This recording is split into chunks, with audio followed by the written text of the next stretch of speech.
Olá, pessoal. Vamos dar continuidade aqui, então, ao nosso estudo do Histórico das Constituições. Nós vimos na aula passada, nós deixamos gravado lá, em duas aulas, né? Nós fizemos essa divisão para falar sobre as constituições do constitucionalismo social no Brasil, né? Falamos sobre as constituições de 34, 37. 34 inaugura o constitucionalismo social, a Constituição de 37, titulista do Estado Novo, e, e falamos sobre a Constituição da redemocratização do país, que é de 1946, até coloquei para vocês ali, uma ideia de que muitos autores dizem que a nossa Constituição atual de 88 ela vai buscar muito na Constituição de 46 alguns dos princípios, alguns dos ideais, né? Até porque o momento histórico é um pouco parecido, ambas constituições atual nossa 88 de 46 são constituições vindas depois de um longo período de ditadura, né? A nossa atual depois de uns 25 anos de ditadura militar, a de 46 depois do Estado Novo, período histórico menor, né? 8 anos de ditadura, 37 e 45, mas o Brasil já vinha desde 1930 com Getúlio Vargas ascende ao poder de uma forma não eletiva, né? Através de uma revolução, enfim, golpe, revolução, entrou para a história como revolução, mas o Brasil vem desde 30 com o mesmo presidente, mesmo governante, né? Getúlio Vargas vai ficar no poder de 30 a 45. Então, são momentos históricos em que o Brasil ele passa por processo de redemocratização. Então, a Constituição de 46 tem uma importância bastante grande, assim, porque acaba sendo um paralelo para a nossa atual, né? Então, e a gente fechou na aula passada o arco do constitucionalismo social, falamos do constitucionalismo liberal, as constituições liberais no Brasil, né? A primeira a Constituição Imperial, é a única do Império, a primeira brasileira, depois a gente viu a nossa primeira republicana, ali fechamos o constitucionalismo liberal, entramos na fase do social, né, com as três constituições que a gente viu então nas aulas da semana passada. Olha, acho que não estou em sala de aula, mas nas aulas gravadas que a gente deixou lá no AVA, tá bom?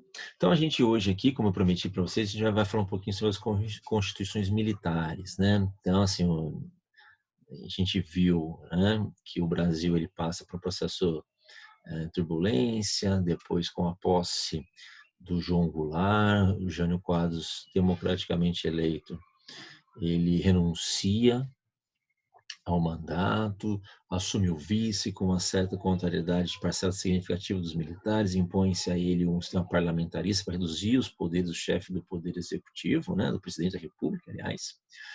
O parlamentarismo ele é aceito como uma espécie de um acordo para o João Goulart assumir o poder, ele assume o poder, mais ou menos uma experiência parlamentarista, assim como foi no segundo reinado, na época do Império, mas temos uma experiência parlamentarista que dura 1 ano, 14 meses mais ou menos, é feito um plebiscito, né, uma consulta popular, a população ela rejeita a continuação do sistema de governo parlamentarista, por quase 80% dos votos, 75% dos votos mais ou menos da população, ela aceita a volta, ou aceita não, decide, né, pela volta do sistema de governo presidencialista, e aí o presidente de ocasião era o João Goulart, e ele evidentemente manteve-se no poder, e manteve o poder de uma forma mais forte, com amplo apoio popular, né? E aí ele começa um processo, há uma certa divisão entre historiadores, claro, né?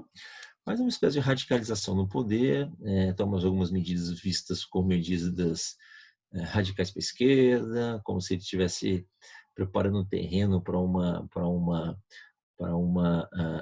guinada esquerda do Brasil. Lembra-se que nos anos 60, 70 passávamos meados aí, né, dos anos 60, nós temos a Guerra Fria no mundo, então essa polarização entre liberais e socialistas e comunistas, né, entre liberais e não liberais, direita e esquerda, sem querer fazer paralelo com hoje, mas na época algo muito mais sério, muito mais presente, até por conta do cenário externo, a Guerra Fria entre União Soviética e Estados Unidos. Então, o Brasil estaria entrando por uma rota de esquerda, então, o Brasil estaria sendo entregue aos comunistas, sempre os comunistas, né?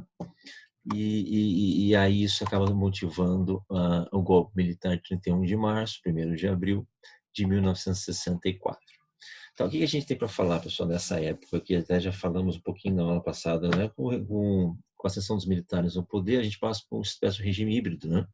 Em que, de início, os militares eles não elaboram uma constituição. É curioso isso, né? A Constituição de 46 continua em vigor ainda, né? O golpe de 64, 1º de abril, 31 de março, enfim, de 64. A Constituição só vai ser elaborada lá em 1967, março de 67, então 3 anos depois, praticamente, né?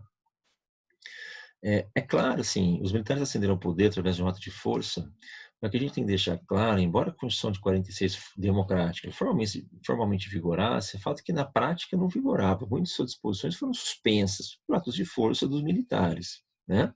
Há uma junta militar, portanto, que assume o poder no Brasil com o golpe, com a deposição do João Goulart. Essa junta, ela escolhe o Marechal Castelo Branco, né, como o nosso primeiro aqui presidente da República Militar, né? Os militares, eles passam aqui, pessoal, a partir da posse, né, da tomada do poder, os militares, eles passam a agir de maneira, assim, paralelamente à Constituição. O que quer dizer com isso? Os militares, para legitimar seus atos de força, seus atos de poder, para dar um ar de juridicidade aos atos de poder, né, para dar um ar de legalidade aos atos que os militares tomavam, eles utilizaram o Simão de uma série de atos, decretos, leis, etc., e especialmente chamados atos institucionais, né? Então, aí 1, 2, 3, 4, 5, enfim, uma série de atos institucionais tomados ao longo do regime militar no Brasil. Esses atos institucionais, eles tinham, assim, verdadeiramente natureza jurídica, força de leis, sejam leis ordinárias, sejam leis, uma grande parte deles, leis constitucionais. Então, eram atos tomados pelo presidente da República ou pela junta militar de ocasião, depende muito, normalmente pelo presidente, ao longo desses anos todos, em que esses atos tinham natureza jurídica, estatuto jurídico de normas constitucionais. Então, eles mexiam muito nas atribuições na esfera dos poderes da República, executivo, legislativo e judiciário, são atos institucionais que lidam com restrição de direitos fundamentais, enfim, aquelas matérias típicas, pessoal, né, que previstas sempre nas constituições dos estados, foram sempre tratadas ao longo desse regime militar, da ditadura militar, através dos chamados atos institucionais, né? Então, assim, vigorou um princípio, isso ao longo de todo o militarismo no Brasil, vigorou um princípio, o professor José Afonso da Silva traz muito bem isso, e outros autores também, mas ele talvez tenha sido o principal, o primeiro a falar disso, vigorou um princípio da segurança nacional. Esse era um princípio fundamental que girou em torno de todos os atos do militarismo, do regime militar no Brasil. O que foi o princípio da segurança nacional? Primeiro, o princípio da segurança nacional, ele é uma doutrina, na verdade, né, que foi formulada na Escola Superior da Guerra, a ESG, né, Escola Superior da Guerra, por influência dos Estados Unidos. Então, todos os militares que eram formados na Escola Superior da Guerra no Brasil, eles vinham com esse forte arcabouço teórico aqui da ideia, né, teórico não, acho que é ideológico, da ideia do princípio da segurança nacional. Qual que é a ideia, assim, principal desse princípio, pessoal? É assim, a ideia é basicamente o seguinte, estabelece-se, né, através do governo, estabelece-se sim, um constante estado de guerra permanente no país, né? Então, o governo militar, ele acaba sendo responsável por instaurar uma ideia de que o Brasil vivia, né? Que o Brasil vivia um permanente e constante estado de guerra. Então, existia um inimigo a ser combatido. Esse inimigo, normalmente, via de regra, é o comunismo e especialmente os estrangeiros. A gente vai ver muito isso também no longo do regime militar, com as constituições militares de 67, depois a de 69, ela vai trabalhar de forma xenofóbica com a ideia do estrangeiro. Getúlio Vargas fez isso em 37, a ideia da não aceitação do outro, né, do diferente, como isso é tipo de regimes autoritários, né? Então, ele vai trabalhar com essa ideia de que há um inimigo a ser combatido. O inimigo, ele está presente, ele está aí, ele pode nos atacar a qualquer momento. A sociedade, o Estado está correndo risco o tempo todo, e isso vai trazer como consequência natural a legitimação da tomada de atos autoritários, tá? Atos de força. Então, assim, todas as normas constitucionais, todas as leis, as normas do país, tá, sobrepairam sobre as leis do país, todas, e esse pretenso, essa sombra, né, dessa ideia, né, sobrepairam sobre elas essa ideia desse estado de guerra, tá, um estado de perigo, Então, o Brasil está sempre com uma necessidade de tomar atos de força para sanar, para evitar, tem uma forma até preventiva, evitar que seja atacado por inimigos, tá? Então, esse é o princípio da soberania. Desculpa, esse é o princípio da segurança nacional. O princípio acaba sobreparando sobre todas as normas do Estado, as constituições. Isso vai ser feito pelos militares. Na verdade, eles vão usar ostensivamente, né, os atos institucionais como forma de exercer o poder político, muitas vezes sem nenhum tipo de necessidade, tá? Muitas vezes sem nenhum tipo de necessidade, apenas como método para coibir, na verdade, assim, a existência de adversários políticos, né, e ideológicos do regime militar. Então isso é fundamental compreender o princípio da segurança nacional, né? A necessidade de prover segurança à nação. Basicamente, estamos todos correndo perigo o tempo todo. Isso vai legitimar a tomada de atos de força, a implementação dos atos institucionais. Logo, portanto, então, voltando um pouquinho, os militares tomam o poder, né? Os atos institucionais acabam sendo utilizados de maneira quase que de forma frequente, né? E o ato institucional número 1 é o ato que legitima a tomada do poder, falamos isso na aula passada, é um ato em que ele até dizia, lá no seu artigo 1º, o preâmbulo dele, no artigo 1º, que ele era o ato institucional, ele era a expressão do poder constituinte originário da nação, que o povo dava para a revolução, esse era o nome, né? O povo dava para a revolução esse poder, a prerrogativa de agir em nome dele, povo. Né? Não houve consulta popular nenhuma para isso, mas enfim, os militares acharam que sim, o povo dava esse poder para eles. Tá? Então, o ato institucional número 1 foi esse ato que coloca a revolução, sempre entre aspas, que não foi revolução, nem foi movimento, foi um golpe militar, que fique claro, mas dava a eles esse poder de tomar as decisões mais importantes da nação e vincular todos, independentemente de qual forma utilizada. A forma foi a força, né? A forma utilizada foi a força. O ato institucional número 2, o AI2, extinguiu partidos políticos no Brasil, tá? Prevendo uma série de procedimentos bastante rigorosos para existir partidos políticos no Brasil, que na forma, na prática, fez com que existisse apenas dois: a Arena, que era o regime, o partido político da situação, e o MDB, o partido da oposição, né? O ato número 2, assim, apenas retomando o que a gente viu no finalzinho da aula passada. O AI2, ele tornou permanente a eleição indireta para a presidência da República, né? Embora nas assembleias estaduais e nas câmaras municipais ainda existia uma espécie de possibilidades de eleições, elas ainda vigoravam, ao menos até o AI5. Mas as eleições para a presidência da República passaram a ser indiretas. Nós só vamos ter eleições diretas para a presidência da República só agora há pouco, em 1992, com a redemocratização da disputa, né? Collor e Lula. Até porque também o Tancredo Neves foi eleito também de forma indireta, depois ele morre, o Sarney assume o poder como vice-presidente, enfim. As eleições passam a ser indiretas para a presidência da República. Vamos lá. Os militares que assumiram o poder não eram todos eles uma mesma linha ideológica. Existiam diferenças entre os próprios militares, né? Então você percebe, a gente pode assim, a grosso modo dizer que existe uma linha dura nos militares, uma linha moderada. Ambas as linhas, assim, adeptas do autoritarismo, né? Não vamos também passar panos quentes.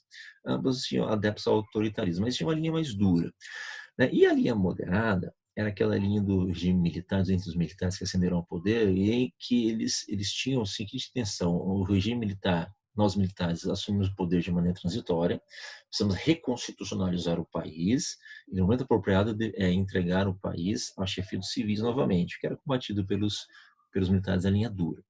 Mas, inicialmente, o Castelo Branco, né, primeiro presidente militar que foi eleito indiretamente pela junta militar, ele era da linha moderada, né?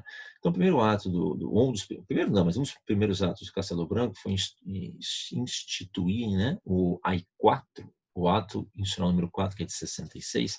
Ele convoca, na verdade, o Congresso Nacional, até então ainda em funcionamento, né, quando os militares ascendem ao poder pelo AI1, ato institucional, eles militares têm o poder de cassar mandatos de deputados, senadores, e eles o fazem, né? Vários servidores civis, mesmo militares, são aposentados, outros são presos, muitos são demitidos, muitos deputados perdem os seus mandatos políticos, muitos são exilados, saem do Brasil, ministros do Supremo Tribunal Federal são cassados com a início da ditadura, isso no AI-1, enfim. Então, com o AI-4 em 66, em que o Congresso Nacional da época, bastante modificado por conta dessa interferência dos militares, ele acaba recebendo a função, a atribuição de elaborar uma nova Constituição. Isso é curioso porque a junta militar, né, do governo, eles elaboram um projeto de Constituição, encaminham para o Congresso Nacional, agora Congresso Nacional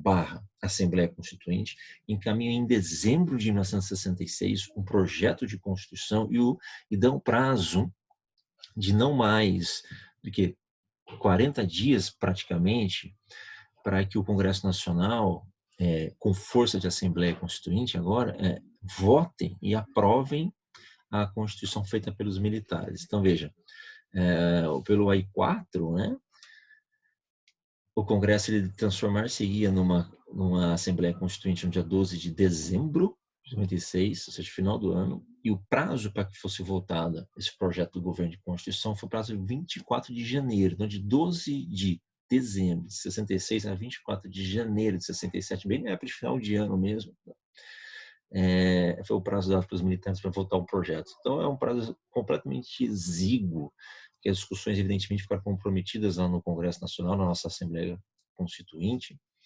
e não apenas por causa do prazo, mas pela própria interferência que os militares tiveram lá em 64, eles ascendem ao poder, quando eles caçam o mandato de deputados, senadores, enfim, quando eles acabam proscrevendo da vida pública muitos dos elementos indesejados, né, do novo regime. Mas, enfim, o fato é que essa Constituição, então, ela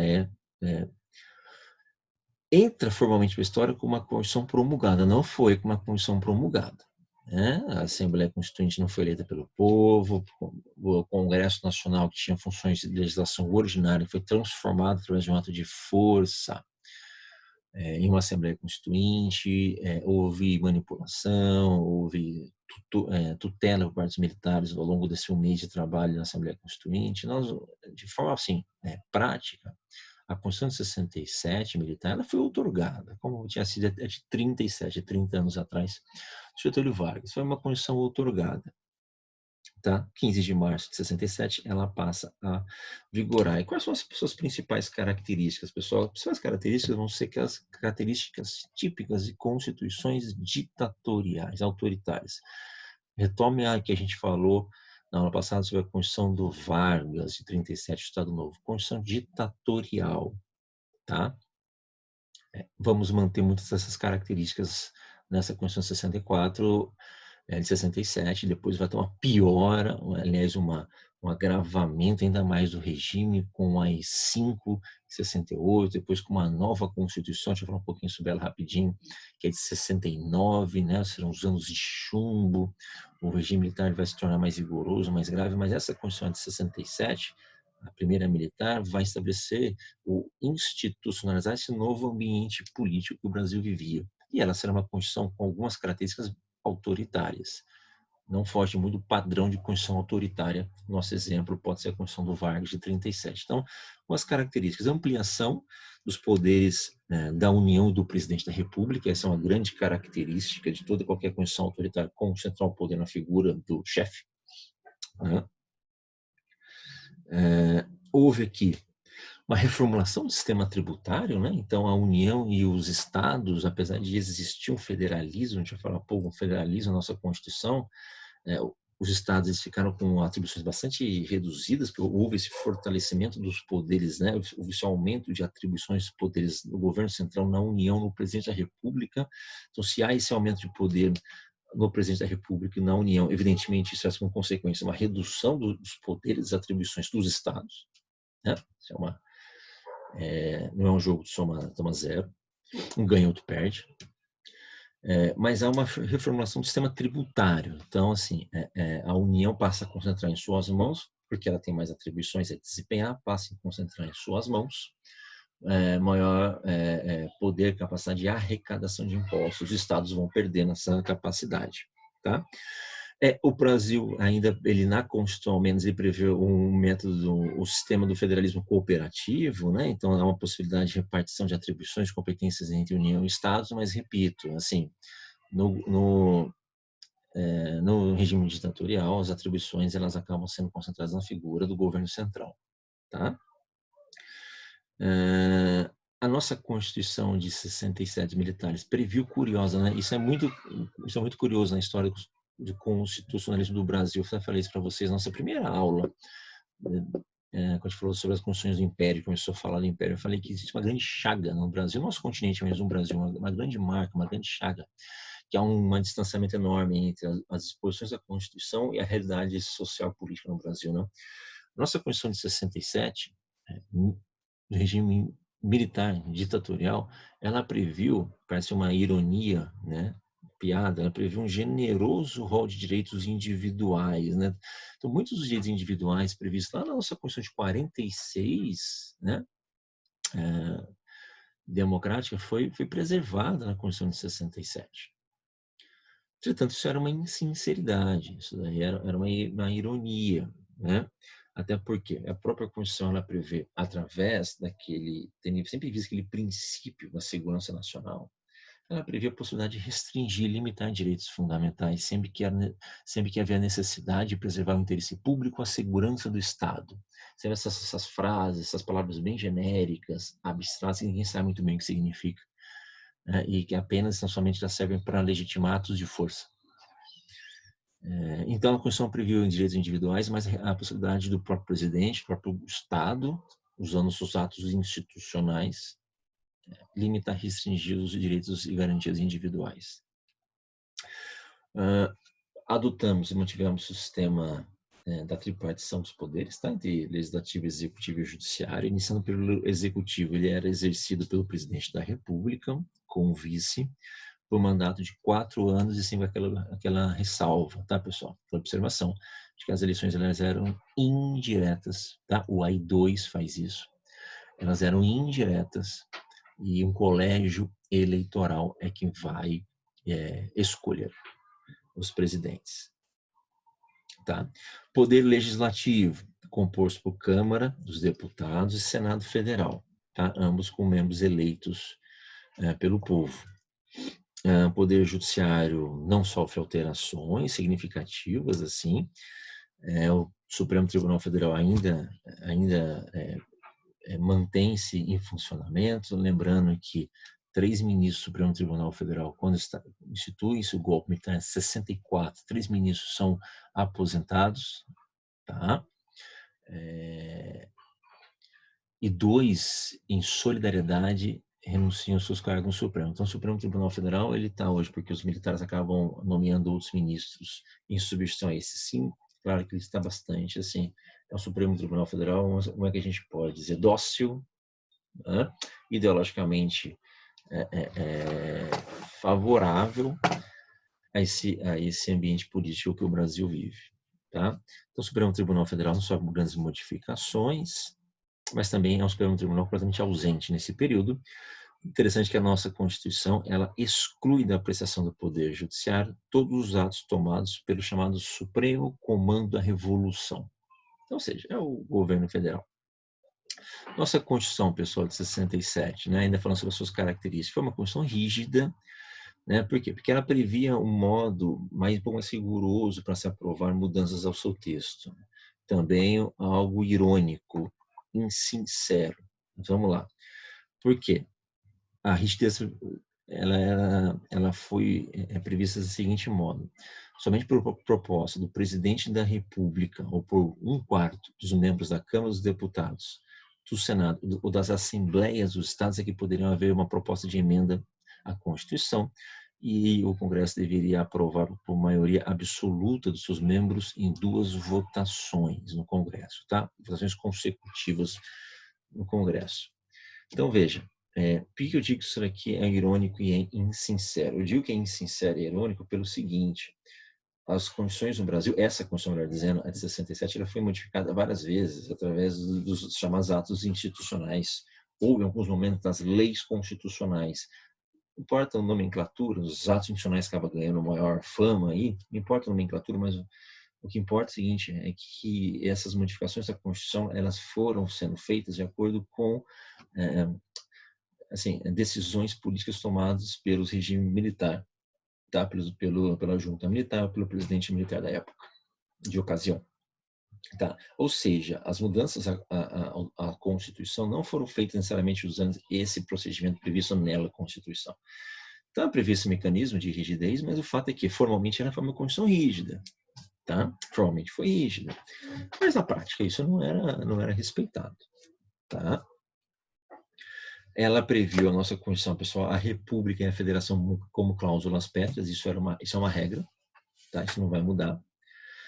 E ela dizia também na nossa Constituição que ela não poderia ser emendada, sofrer modificação durante o estado de sítio, ou algo também uma piada, porque foi modificado várias vezes em várias circunstâncias, enfim, sem seguir os procedimentos, requisitos necessários exigidos por ela mesma. Tá? Isso é importante. A ideia do princípio de segurança nacional, algo também em vigor lá no Estado Novo, legitimava todo e qualquer ato de força, independente da legalidade, independente do respeito à constitucionalidade, até porque não existia um órgão exterior autônomo independente capaz de fazer algum tipo de controle sobre a constitucionalidade desses atos. Tá? Pessoal, há com a cessão do poder, né, do Costa e Silva, que acaba sendo o presidente da linha dura do regime militar, há um recrudescimento, né, do regime militar, e a ponto de, no dia 13 de dezembro, na sexta-feira 13, né, de 68, é colocado em prática, publicado, né, outorgado, publicado, enfim, o famigerado e o famoso Ato Institucional número 5, o AI-5. Né? O AI-5 ele foi decidido a sua aprovação por uma junta militar.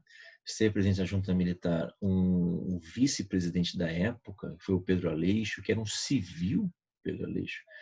Naquela reunião ministerial do governo, ele foi o único a se colocar contrário ao AI-5. Né? Ele até ele veio com uma ideia alternativa, vamos dizer que seja uma ideia democrática, mas enfim, uma ideia alternativa, menos rigorosa, que foi que ele deu a sugestão de estabelecer no Brasil, um estado de sítio, mas que não precisava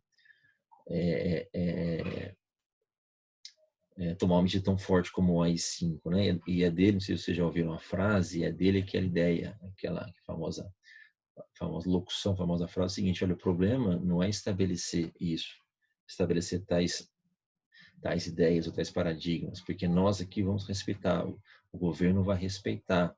Ninguém, embora o AI-5 preveja uma série de tomadas de atos de força, extermínio de pessoas, prisão, etc., não que nós vamos fazer isso necessariamente. Então, é só causar um impacto.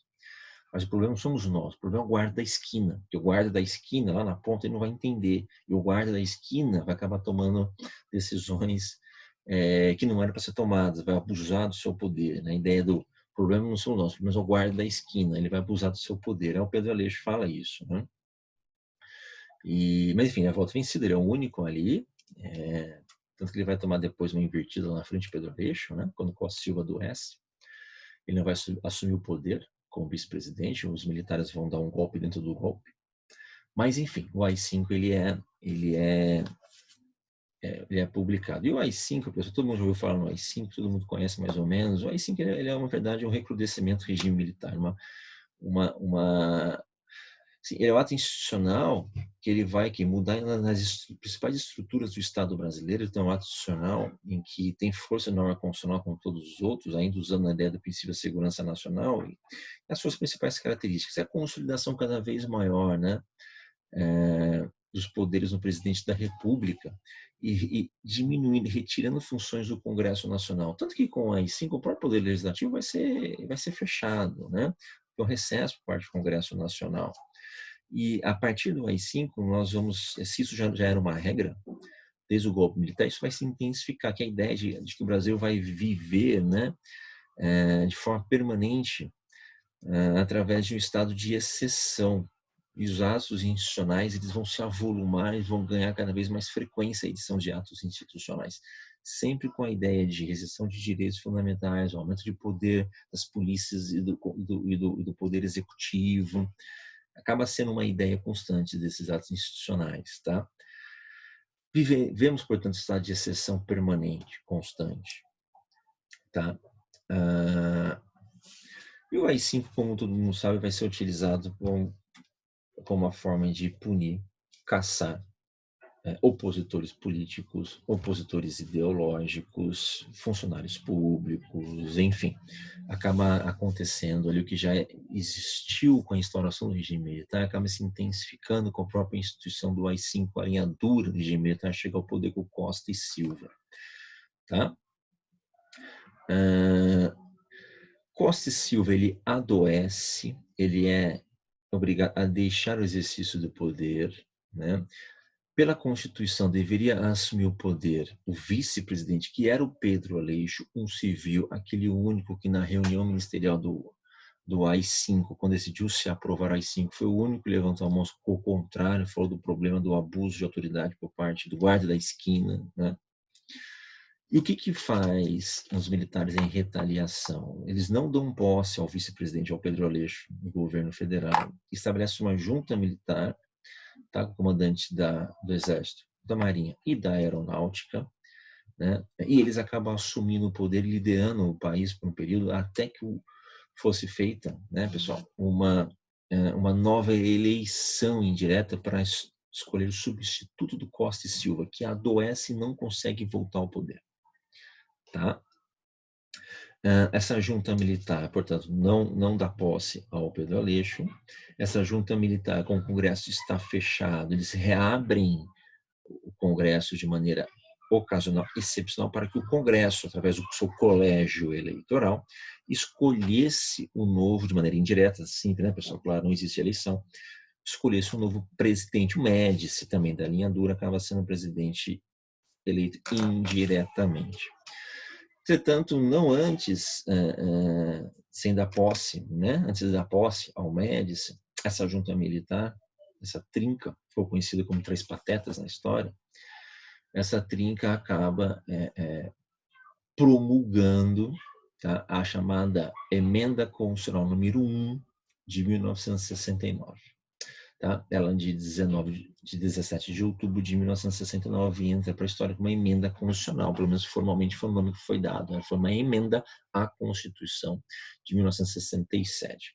Há uma discussão na doutrina se essa emenda de fato foi uma emenda ou se ela tem uma natureza jurídica, teve uma natureza jurídica de Constituição, de uma nova Constituição. A maior parte da doutrina entende, não é unanimidade, mas a grande parte da doutrina entende que ela tem a natureza jurídica de uma nova Constituição. O Brasil teria, portanto, 8 constituições se nós considerarmos a emenda constitucional número 1 como uma Constituição. Por que ela seria uma Constituição, não de fato, né, realmente uma emenda, como é o nome dela?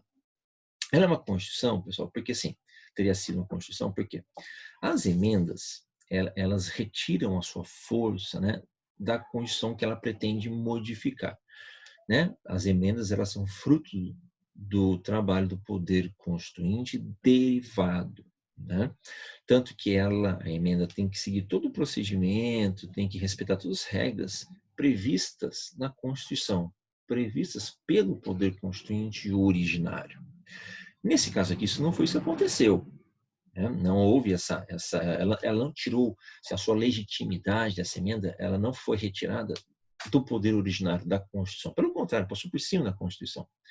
Tá? Muitas das características da Constituição de 67 foram modificadas por essa emenda. Né? De modo que, de uma forma geral, assim, a gente pode considerar, ao menos na prática, que a emenda número 1 foi uma nova Constituição. Então, quais as principais características dessa emenda, dessa nova Constituição, que, na verdade, vai assim, institucionalizar realmente, de fato, né? Um regime cada vez mais ditatorial, cada vez mais forte, né? Cada vez mais opressivo. Primeiro, pessoal, aqui um aumento ainda maior das atribuições do Poder Executivo, né? Por quê? Porque assim, há um alargamento, né, dos campos de incidência dos decretos-leis. Então, assim, há um aumento do número de matérias e assuntos que o presidente pode legislar por meio dos decretos-leis e atos institucionais, né? Então, acaba tendo cada vez maior, portanto, assim, um aumento das suas prerrogativas, dos seus poderes, porque se tem mais matérias, mais assuntos são dados à livre disposição do presidente da República, para que ele lide com esses assuntos, regulamente esses assuntos por meio de decretos-leis, claro que outros agentes, outros poderes, governadores, especialmente, têm seus poderes restringidos, tá?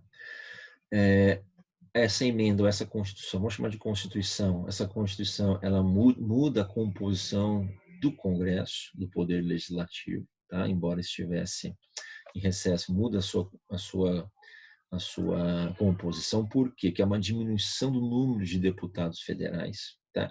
E ela acaba também com a imunidade parlamentar, né? Para os casos de crimes contra a honra e para os casos de crime contra a segurança nacional. Então, o parlamentar não poderia utilizar a sua imunidade para discursar livremente no parlamento ou em órgãos de imprensa, e até porque órgãos de imprensa, evidentemente não, porque, assim, desde o AI-5, isso era uma regra antes, mas desde o AI-5 e a emenda em 69, né, a Constituição de 69, um ano depois, pouco depois, eles vão institucionalizar a censura dos órgãos de imprensa e de comunicação, né? Então, a censura de obras de arte, a publicação de livros, jornais, revistas, são censuradas, tá? Então, enfim, assim, a imunidade parlamentar nesse ambiente todo, a imunidade dos deputados, dos senadores, especialmente dos deputados, acaba sendo restringida, senão aqui completamente eliminada, tá? Poder Judiciário, pessoal. O Supremo Tribunal Federal mantém-se em funcionamento. Aliás, uma curiosidade, durante todo o regime militar, tá? Mesmo nessa época do recrudescimento do regime militar, o STF nunca foi fechado, né?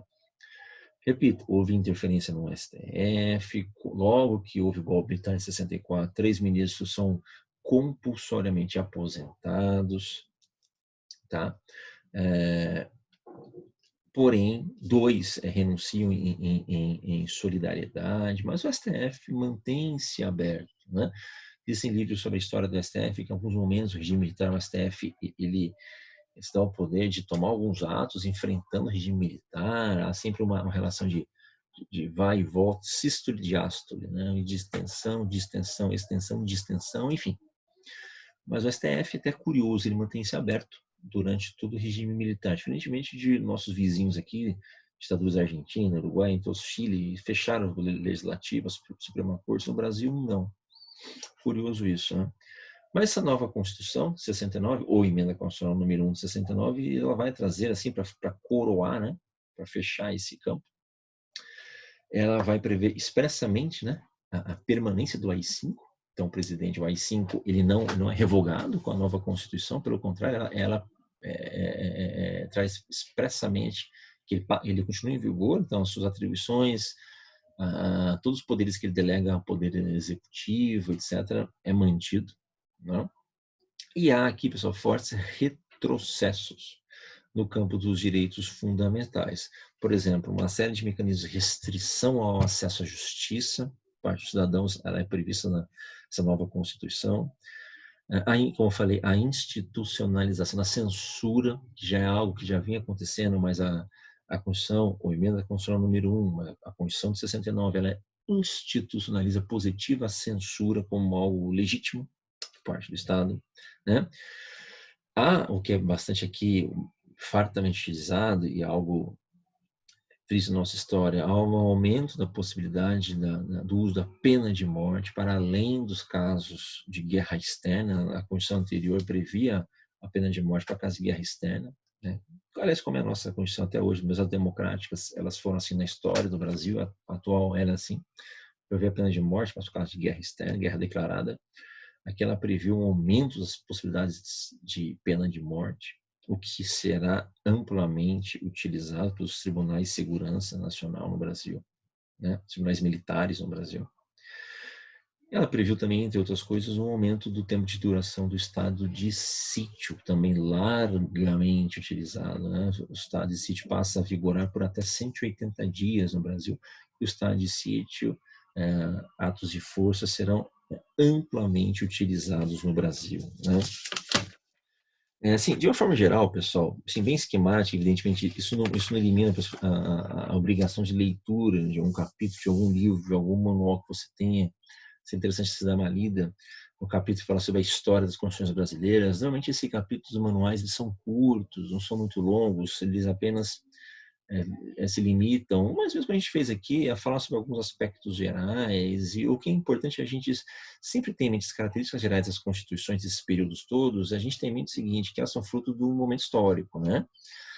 Então, assim, constituições democráticas vão trazer alguns princípios claros de democracia, liberdade dos cidadãos, direitos políticos, porque há eleições, os poderes estão em pleno funcionamento, com atribuições específicas, os mecanismos clássicos e limitação do poder, né, que a gente já conversou tantas vezes, separação de poderes, direitos individuais e fundamentais, um controle de constitucionalidade dos atos do Poder Executivo e do Congresso, ao passo que constituições ditatoriais autoritárias vão trazer configurações de Estado, configurações institucionais completamente distintas. Por exemplo, elas vão atentar contra direitos, garantias individuais, vão atentar contra a ideia de separação dos poderes, com concentração do poder na figura do governante, via de regra, os órgãos de representação do povo, né, por partidos políticos, poder legislativo serão, se não fechados, dissolvidos, eles serão manipulados, né?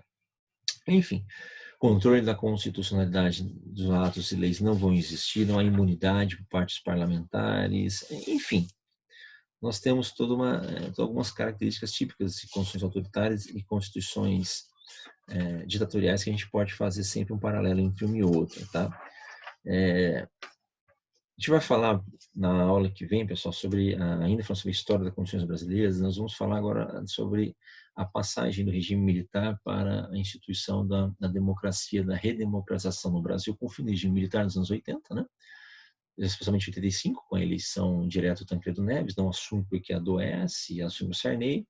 Enfim, instalada uma Assembleia Constituinte, né, por uma emenda de 86, eleição 86, emenda 85, eleição 86, instalação 87, vai dar origem à nossa nova Constituição. A gente vai trabalhar uma aula, uma ou duas, enfim, a gente vai trabalhar a Constituição Federal de 88. Então, com essa aula aqui de hoje, com essa nossa conversa de hoje, a gente fecha esse ciclo histórico das Constituições brasileiras. Depois a gente começa a trabalhar, então, como eu falei, a Constituição atual, tá?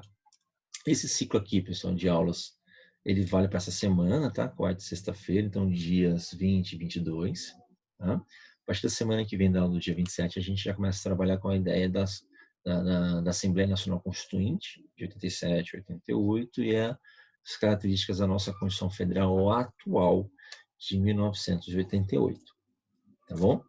Quarta-feira estamos lá no Zoom, horário de aula, tá? 7h30, para o período para a primeira turma, tanto quarta quanto sexta, 7h30, tá? Como foi pedido para vocês.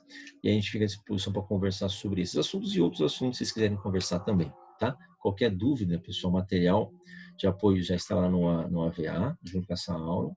Qualquer dúvida, a gente está à disposição, tá bom? Obrigado.